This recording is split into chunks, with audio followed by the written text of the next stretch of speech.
ABC One Television. ABC One Television. ABC One Television. Le leader en actualité. Et voilà, mesdames, mesdemoiselles et messieurs, chers internautes, vous qui nous suivez partout à travers le monde, vous qui êtes aux États-Unis, vous qui êtes en Europe, partout où vous allez, nous vous disons merci. Ça dépend à laquelle aux de la Bisso na Esika Ozali. Je dis un grand merci aussi na maman Chantal Ayawo, pena papa Osé Esika Bazola Bisso. J'ai toujours dit, vous savez, quand nous dormions, il y avait quelqu'un qui faisait la sélection des joueurs, permettez-moi, des joueurs qui vont jouer dans l'équipe mondiale des êtres vivants. Et Dieu a jugé bon que votre nom, vous qui me regardez en ce moment, que vous soyez repris parmi les êtres vivants. Ce n'est pas au hasard. Parce qu'il y a des ceux-là qui étaient plus intelligents, plus beaux, plus belles, plus fortunés, même si je peux exagérer, donc, mais qui n'ont pas pu voir cette belle journée. Alors vous qui me regardez, vous avez eu cette chance. Qu'est-ce que vous avez payé? Vous n'avez payé aucune facture, aucun rond pour que le souffle de vie vous soit renouvelé aujourd'hui. Mais c'est une grâce. C'est par sa miséricorde qu'il a jugé bon que nous soyons comptés parmi les vivants. La raison pour laquelle, quand on se réveille le matin, il faut savoir dire merci Seigneur parce que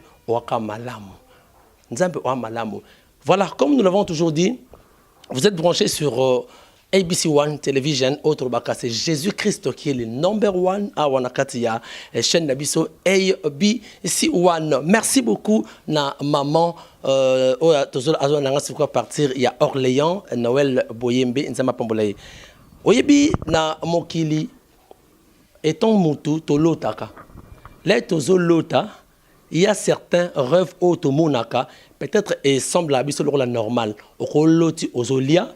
Au loti, au sala rapport sexuel, au loti, au sanini. Parfois, tout le qui sarango. Mais n'a jugé bon que Nayambelabino, un grand prophète, Oyo Nzamba utilisaka pour qu'on a expliqué biso, différents ndoto, soit différentes sortes yabandoto, pour que yopozo landangai o comprendre que voilà. Peut-être ezaka normal ou ezaka normalité. C'est dans cette émission que vous allez découvrir Ndoto Wana. Je crois que on se retrouver, vous ne serez pas dessus. Sans plus tarder, je vais recevoir mon invité spécial. Bonjour, bonjour, bonsoir. Ça dépend à laquelle besoin de Bisso Nalibanda, prophète Yves. Mbotenayo Ndeko Jimmy. Eh bien, merci beaucoup. Boni santé d'abord. Banda santé Zandengenini et puis santé Tonga. Voilà. Santé za malamu nangolu nanzambe makamunyo sezo kende malamu église ezo tambola ndenge nzamba linge tambola toujours donc tozo leka presque moment nyonso nzamba zo conduire biso moment ya bonheur tozo vivre yango moment pe ya combat to problème ezo zangate mais toza ka na nzambe parce que tozo tambola na principe na. Voilà, ozali na chaîne Oyo ABC One Television. Oyo vraiment et la partout où tu as Jésus-Christ a le number one. Na habité un mot avant de ban entretien d'habitude un mot par rapport il y a chaîne ABC One Television. Un mot na koki kozala nango nga na koloba toujours yeso atikela ki biso musala moko alobi aller partout dans le monde fait de toutes les nations mes disciples. Ça veut dire chaîne Oyo ezolobela Nzambe chaîne ezo sa la propagation ya Yesu Masi ya chaîne ezo sa la ke batu ba yeba Yesu pona ngana ko déclarer ka ba bénédiction belé pona yango parce que Bible ezo loba ke Nzamba zaka sima maloba ya basali na ye.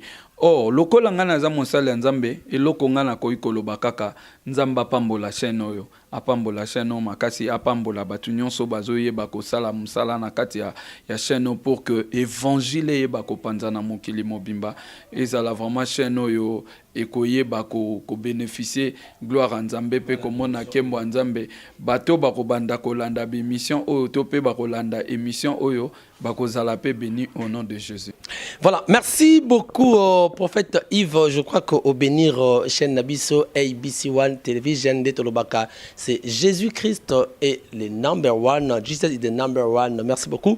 Alors prophète Tolinito Lobela Mingi ba Ndoto. C'est vrai, tout le monde a l'otaka. Na linga ne Tolobaka ko lota. Alors au quoi ça soit différence d'après Ndoto Zanine, Ndoto Ponayo. En fait, batobele ba baraté, ndoto eza une partie à prophétie. Ça veut dire que Bible zoloba na mukanda Job chapitre 33 verset 14, l'Éternel parle tantôt d'une manière, tantôt d'une autre. Donc tant Nzamba lobaka, il a que 2 ou 3 moyens où il y a à communiquer na mutu. Parce que Nzamba's esprit, comme Nzamba's esprit a préféré à solo la na mutu pe en esprit. Or prophétie eze loko zoyoka momo na boito zoyoka, c'est ça langage Nzamba utilisaka. Mais ezo ko arrive que tozana bande ko mususu azoyebisa OK ngande na zaboye na linga makambo prophétie te to na linga ba prophète te. Ton église na sambelaka na linga ba boya makambo ba prophétie.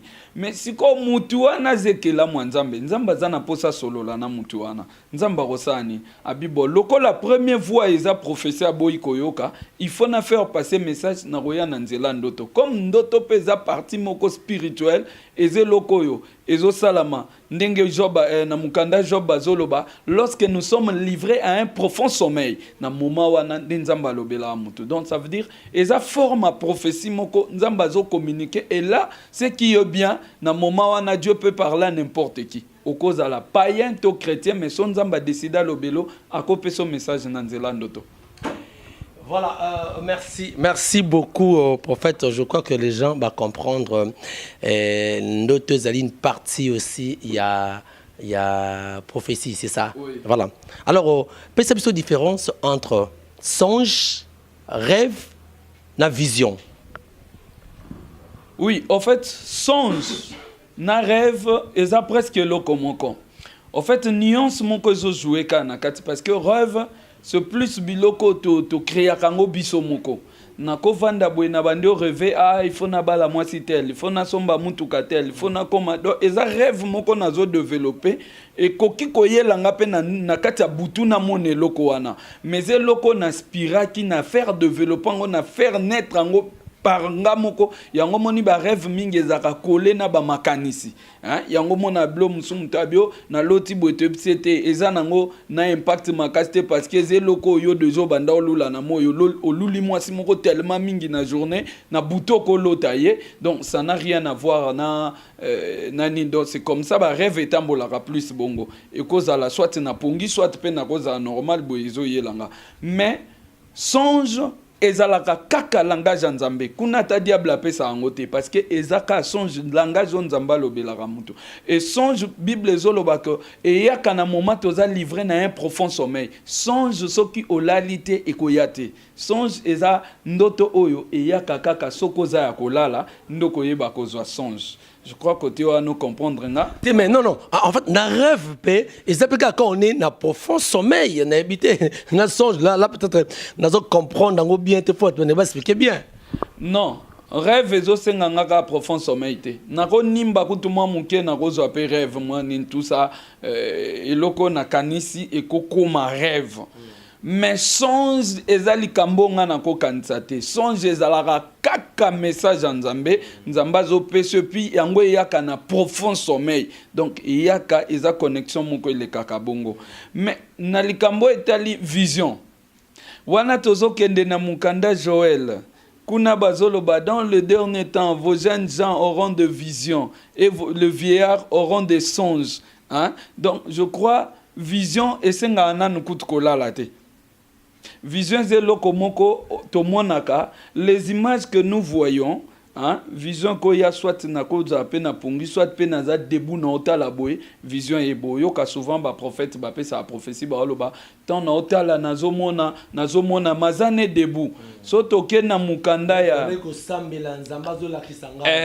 so toke na mukanda Exode na chapitre 3 toko tala kuna à partir ya verset 9 bozomona Moïse Bible zolobaka amati na ngomba Horeb et Moïse azomona nzete na kati ya moto ezopela mais yoka langage ya Moïse azoloba nini je vais me détourner pour voir quelle est cette grande vision donc Moïse ne dormait pas Moïse aza debout mamoni eloko moko boye compliqué donc nzete na kati ya moto ezozikate mais pona Moïse a discerné déjà que oh eza vision yango zoloba que cette grande vision c'est de là que Nzamba a copié sa message. Donc vision et sengaka nango penza kolala te parce que vision et yango pende tambwisaka mutu. Ba vision oyo za nango ndeko sala ke lobby comme grandeur na yo. Soko moni bateau yo basala ba avion, bateau yo batonga ba grand immeuble banine. Ils ont toujours commencé par avoir la vision. Non, tozolo baté par rapport ya mutu à financier. Prenons les architectes, prenons les ingénieurs. Mutuazo concevoir et loko moko boya pesango forme boya komona yango. Ça commence toujours na vision. Il est difficile, tout n'a tout même ba grand architecte.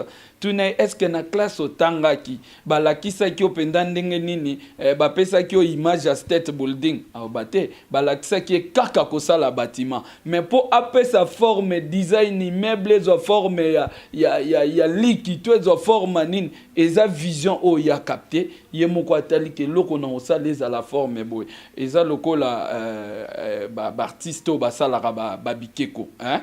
Aya kakuti nzete abandi kotaye azopesa nzete forme moko titi bomone bimisi donc eloko yazo sala wana eza vision yazo mona bino bomone étape nzete mais yazo mona ke ne loko no bimisa élément eza ndenge na philosophiquement parlant ndenge Socrate lobaka l'existence précède l'essence dans ce sens là aussi. Oui, parce que ndenge za boye batobele baye baate.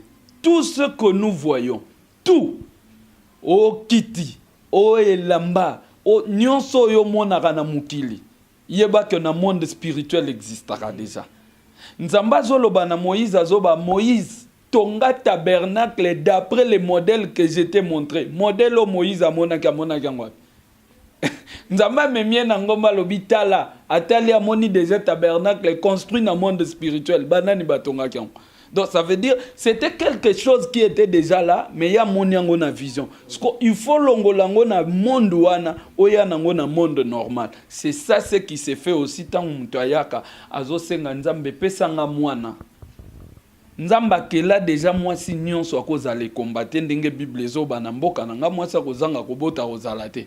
Ozomona. Donc akela déjà bon mais lokola sko mwana zo ya te quand tu pars ozo les panzambe bazozo asko mwana kuna na monde wana batindeli yo ndenge ana kenda ko senga nzambe na lingi mwana bobo bazui un enfant spirituel on lui donne yango ko mwana ya ana tango abotami ayena ye mosali nzambe pwani auti déjà na monde wana place makambo nzambe circula.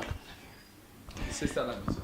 Voilà, merci beaucoup. Je crois bien que na ezo sepelisa bandeko mingi bazone d'abiso surtout na Europe on a pesi Mama Rita Yanfou Boyembe vraiment na Jean-Mathieu Boyembe kuna na Châteauroux bazolanda biso nzambe apambola bandeko nyonso vraiment pe na États-Unis. Alors on va continuer maintenant tout côté vraiment Malikambo parce que au lobby vous avez parlé de songe. Oui, explication. Explication songe.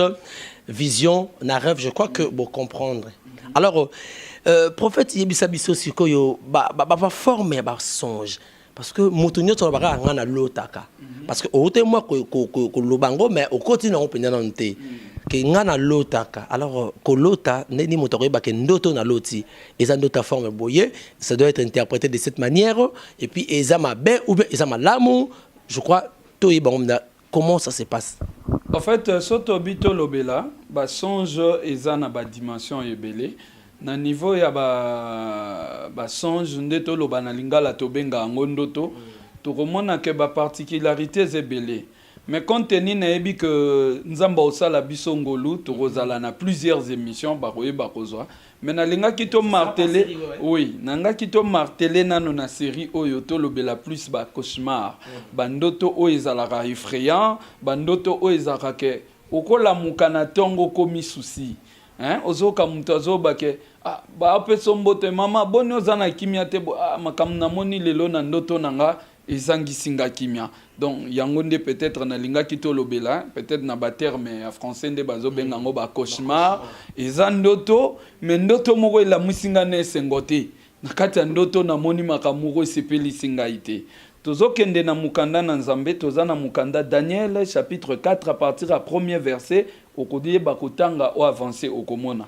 Bible zoloba que roi Nebuchadnezzar alali aloti ndoto alamuki na tongo azosala pele azoyebisa bato alobi na loti ndoto moko lelo me na kati ya ndoto bazalaki kolanda ngai donc ngai naza roi naza mukonzi naza na sécurité naza na nyonso mutu akozala nango me na niveau ya ndoto nakomaki lopamba nde boyoka penda kanga muyibie mutu azo roi siko bazolande bongo na ndoto asutuka boabi me ngai akotika ndoto aboye te na dimension nga naza koma nakolota ndoto aboye peut-être yo mpo ozolanda nga okozala esika ozali okomprenaka te oza na mbongo oza na mwasi na ndako oza na bana makambo nyonso emarsaka bien me na kati ya ndoto olotaka le mosusu bakanga o basinga babomba o na mwakwe moko to olotaka le mosusu bazolanda ozokima ozokokokima te tout ça eza bacauchemar moko eyaka ezalaka bamessage ya kotalisa or roi ntango aloti bongo abengi azalaki na besoin explication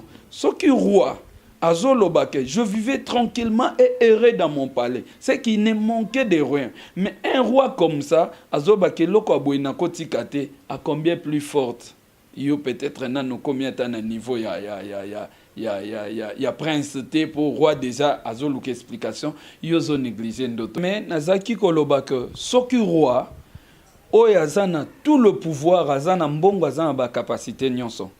Azo lamuka na tongo azo telemisa pays mobimba ko ça l'appelle na tout le bateau pour que ba pese explication en ndoto c'est parce que c'était un homme qui avait la sagesse à ebe que ndoto ezelo kwa ko négliger te mais peut-être yo pe nanga munozo zo bandoto pourquoi tu laisses ça il faut luke lango explication bandoto o mona ko loti ndoto ezo bangisa tozo loba awa roi mobimba zui ndoto azui trouble mais soki toke na livre il y a Matthieu chapitre 27 na verset 15 tozomona quelque part wana à partir à verset 19 Bible zoloba que gouverneur akangi Jésus po basambisa ye il a fallu jour wana baboma Jésus lokola babanda kotuna avi ya bato mais moi si a gouverneur azotinda maloba baya koyebisa mbali na lobi na lingi okota likambo mutu wana te po butu ya lelo na nyo kwa mi sérieusement donc na moi tozo mono bien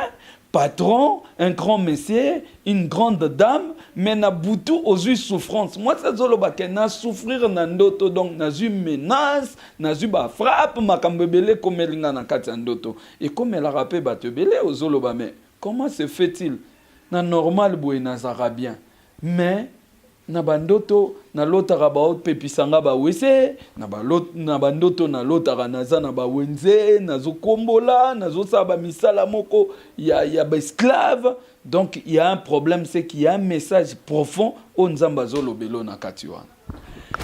Voilà. Merci beaucoup. Donc, Zambé à Pambola. Je crois que nous sommes comprendre déjà ni prophète Yves Azako expliqué ndoto yomutolo taka ndoto ozabisika boye. Je crois bien nous nyonso oyo mitu na kanaba ndoto na yo ozalata na poto parce que bandeko pa poto mingi balabaka bon il paraît ndoto à poto et ça différent na ndoto ya Congo Non, différence nandoto ezate. Batu faut baeba que lorsque nzamba linga lobela mutu azo kipe condition te pona oka batu musuba lobako ils a peut-être parce que là qui likolo a carton yango loti ndoto mabe pour mutu alala ki na mbetu moko boye ya mabaya bandoto no pe kozala ya ke bazolanda yo mais so lala ki na mbetu moko ya musa munene ya ba sur 90 mm la habité nous va pour l'autre ndoto moko aux gens ba même ligne aux gens ba gratte-ciel aux États-Unis et erreur grave ce qui totali na Bible tozomona Jacob se retrouver na Zamba place eloko monte nintalali na mabela lokoti libanga atie na mutu je crois bandeko ebele bayebi verset wana tamba lobako même na banzembo libanga yakobo alalelaki donc azui libanga tie lokola oreiller donc ça veut dire pongi ya condition pasitala kaka oreiller to luka ke loko apete mais ya lokoti libanga atie lokola oreiller donc alali na zamba na condition pas singungi azawana makambu nyonso alali na ba condition moko impossible azui libanga tie lokolo reye se kalala pongi moko position moko ya mabe mais malgré position wana Jacob azolote ciel etelemi amona nzambe na sommet ba ange ba okita ba omata donc condition ya lali eza mabe mais ndoto eza talelengi ozomona mais awa roi lali na palais mbetu ya ba condition nyonso ya bien mazolota bazolande kanga muyibi roi zokima siko donc en fait ndoto ezo dépendre na condition ko lalela te soke komi ko dépendre na condition ko lalela wana to komi ko loba izai sundoto te wana comme peut-être ba rêve to banini loko na kanse mingi na moi na oswana na mutu na butu na ekozwa image to bunda na mutu na ndoto na loba keza ndoto wana eza penza ba penser na. Mais alors prophète, spirituellement parlant, est-ce que ndoto est un impact vraiment na vie ya mutu? Donc, Moutousando Totozana livre 1 Samuel chapitre 28. Kuna tozomona roi Saoul, azoebisa prophète Samuel alobi, Nzambe na lukiye alobelanga na prophétie boyi koloba. Na lukiye alobelanga pe na bandoto nzamba boyi koloba. Saoul a répondre et Samuel a répondre à azoebise boyi. Soko moni nzamba zolobelo su na bandoto teto na prophétie te yeba ke nzamba boitisi ope nzamba inio akomi ennemi na yo. C'est très dangereux na mutu a l'autre raté. Il faut to yeba. Est-ce qu'il y a un problème? Peut-être aux appels un problème na nzambe. Et a inio a zolobelo su te. Pour Dieu nous parle. Est-ce qu'il y a des gens pe na vie na ye à l'autre répété? Il y a des gens pareils qui non na vie na l'autre raté. Alors sur l'autre raté dangereux na nini? Ce qui est normal osé que la mwanzambe olota raté ce n'est pas bon. Donc on a ndeto zaboé eza nzamba pierre a toujours message. Okoza lozolota mukanga ande bandoto te. Obosa na bandoto so la muki. Là il y a un problème to kosungo na délivrance pour que bandoto no ezonga normal.